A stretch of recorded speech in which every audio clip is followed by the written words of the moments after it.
1 year on from the historic first Trump-Kim summit in Singapore, U.S. National Security Advisor John Bolton remains optimistic that a third summit could be in the works, but says that the ball is now in Pyongyang's court.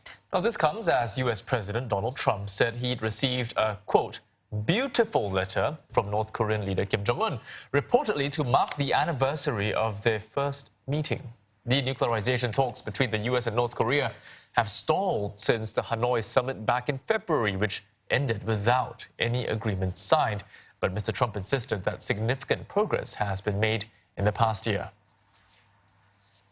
Look, in the meantime, he's kept his word. There's no nuclear testing.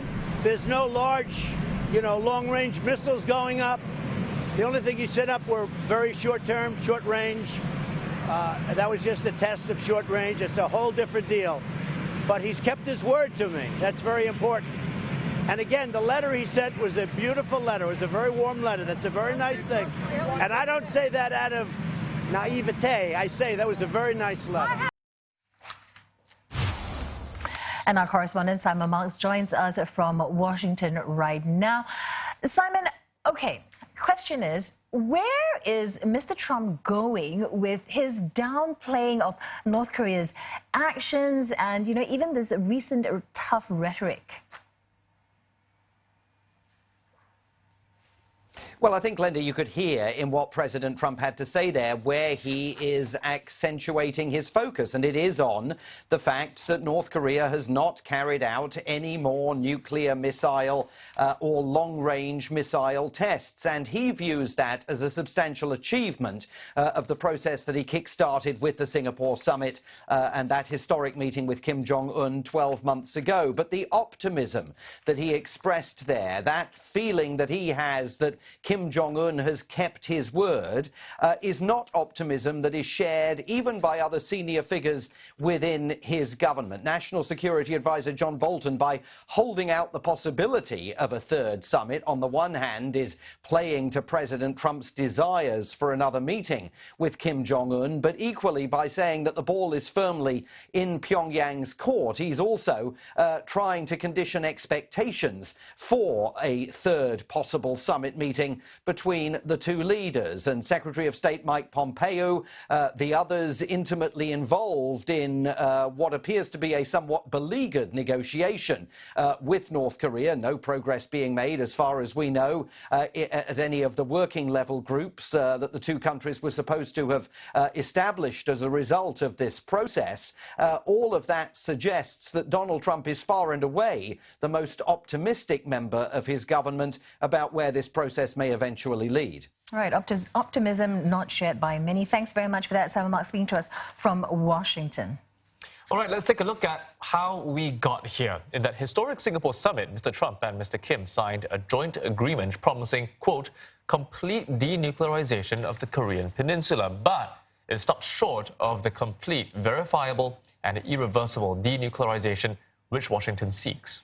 And in the months that followed, U.S.-North Korea ties appeared optimistic.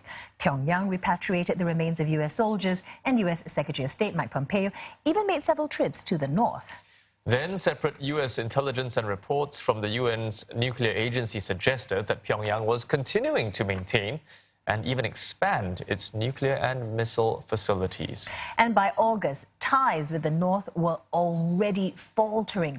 A trip by Mr. Pompeo to Pyongyang got cancelled, and North Korean Foreign Minister Lee Yong-ho told the UN that they did not trust Washington. In his New Year's Day message, Mr. Kim threatened to go down a new path if the U.S. pushed ahead with sanctions on the North.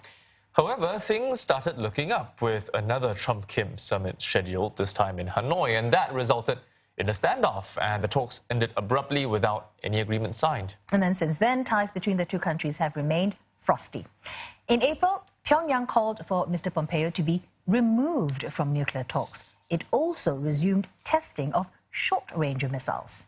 Now, Mr. Kim appears to be seeking other allies, having held his first summit with Russian President Vladimir Putin in Vladivostok in April. But Mr. Kim expressed strong confidence that agreements reached during that meeting will bear rich fruit. His comment accompanied a greeting he sent to Mr. Putin on the occasion of Russia's National Day, which is today. Now, for more on this, let's cross over to Julia Chapman, and she is in Moscow. So, Julia, a very cordial message from Mr. Kim Jong Un to Mr. Putin. Are we looking at relations taking off since that first meeting, relations warming up?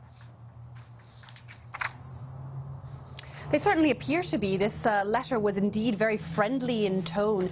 Kim Jong Un, writing in this letter, said that he wished Putin health, happiness and great success on this occasion of Russia Day, one of Russia's big national holidays that's being held here today.